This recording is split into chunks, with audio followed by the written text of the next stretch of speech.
Hey guys, it's Sergeant Connor here in the office. It's Monday, President's Day. We have today off, one of our 3 or 4 day weekends that we usually get. But come into work anyway, just knocking out some things, and I thought I'd leave a quick video on the page. So first of all, I want to reach out, just say thank you to everybody that's been leaving comments, everybody that's been watching the videos, and everybody that has been subscribing to this channel. I know there's not that many videos on here, but I do try to come on here and give you important information about recruiting and stuff like that when I can. So to go into more detail about the tattoo policy and how that works. So basically, a lot of the questions I've been getting have been, can I get in with this tattoo? What if my recruiter says this and blah, blah, blah. Here's the bottom line. The bottom line is that so the policy says that you cannot join with tattoos on that go below so here's your wrist, right? Right here is your wrist bone, okay? So they're not supposed to go below your wrist bone. Okay, onto the hand. All right.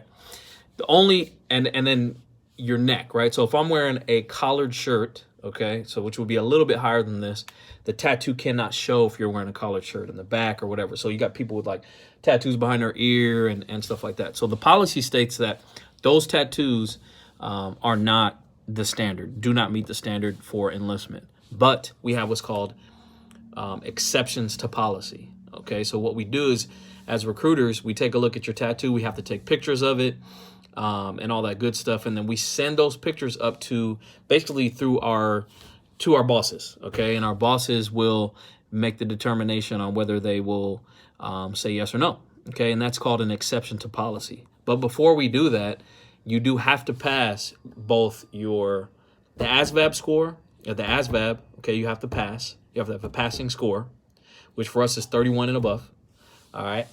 And you also have to pass the physical at MEPS. All right. Once you pass both of those, okay, then your recruiter he or she can submit an exception to policy to try to get you in the Army. Okay.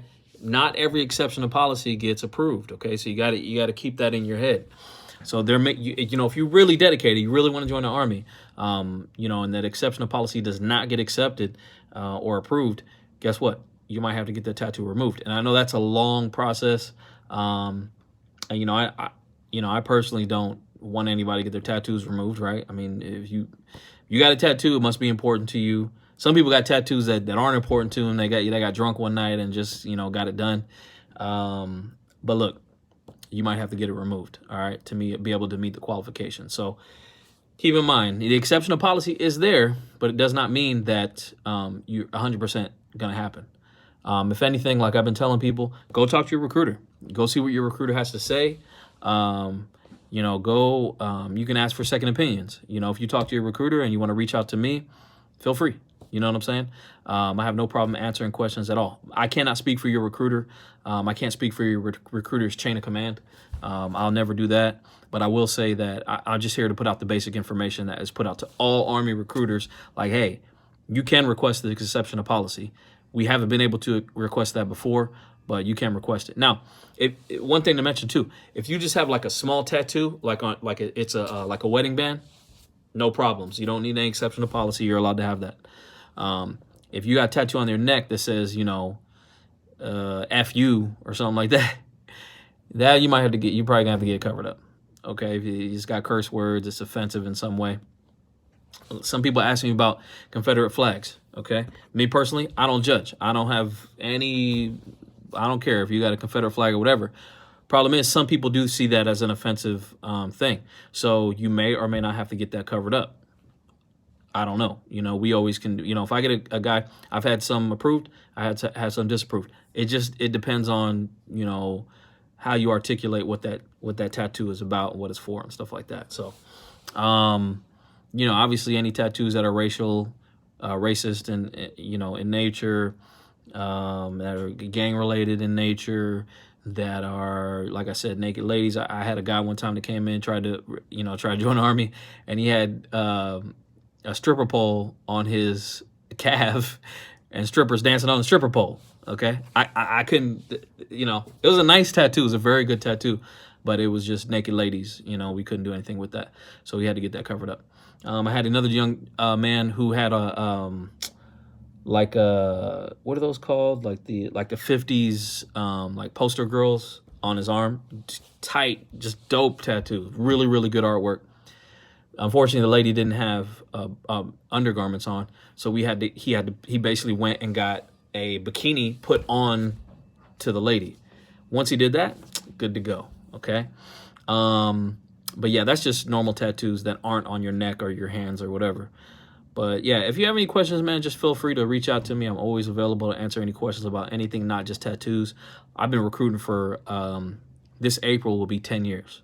So I've been recruiting for a long ass time. Feel free to reach out. I've probably seen any and every type of situation, from, you know, a guy with one testicle to people with cancer to people with back surgery, to, you know, a guy had a big tumor on his face, now he was a Caucasian male, and he had a big black tumor on his face. And guess what? That guy got in the Army. It's crazy. We have, you know, we can get you too many dependents, right? So if you got, you know, 4 kids, you got 3 kids, you're a single parent, you know, there's all kinds of exceptions and waivers that we can always try to get for you if you meet the qualifications, okay? So just any questions you got about anything, just feel free to reach out to me. I'm always willing to answer.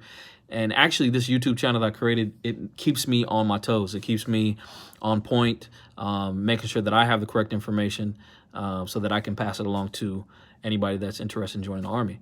For me personally, the Army has changed my life. It's made things better for me. It's paid for college. It's paid for, you know, houses. I just sold one of my houses, bought another one.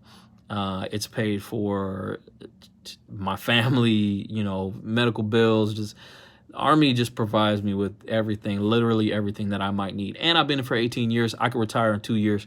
I'm not, but I can, and I can live the rest of my life very comfortably after retiring. So, anyway, hit me up once again, man. Hey, but I appreciate you guys watching. And hope to hear from you soon. Thanks. And make sure that you smash that like button and that you tell your friends about it. You can share these videos, and you can share them on Facebook, you know, whatever you want to do. Make sure that you hit like, you hit share, and you subscribe. Okay, guys? So I appreciate you watching. Peace out.